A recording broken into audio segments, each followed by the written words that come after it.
আসসালামু আলাইকুম। অজানা তথ্য 99 এ আপনাদের সবাইকে স্বাগতম। কেমন আছেন সবাই? আশা করছি অনেক ভালো আছেন।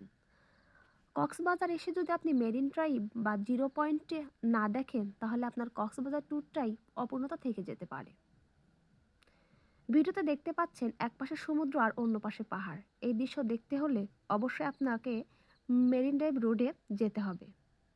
মেরিন ড্রাইভ যাওয়ার আপনার ২ টা বিভিন্ন পদ্ধতি রয়েছে, যেমন ছাদখোলা বাস বা ট্যুরিস্ট বাস, এমনকি বাইকে আপনি যেতে পারেন।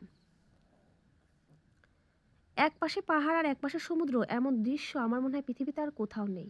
তবে ছাদখোলা গাড়িতে আপনি এই দৃশ্যটি আরও সুন্দরভাবে উপভোগ করতে পারেন। আর পাশে যদি থাকে আপনার প্রিয় মানুষটি, তাহলে নিঃসন্দেহে জার্নিটি হতে পারে আপনার কাছে অনেক আনন্দদায়ক। লাবণী বিচ থেকে গাড়িটি যাত্রা শুরু করে জিরো পয়েন্ট পর্যন্ত বা সাবরাং পর্যন্ত। এই যাত্রায় আপনাকে বিভিন্ন স্পট দেখার জন্য অনেক সময় দেবে। স্পটগুলোর মধ্যে রয়েছে হিমছড়ি ঝর্ণা, পাটোয়া টেক,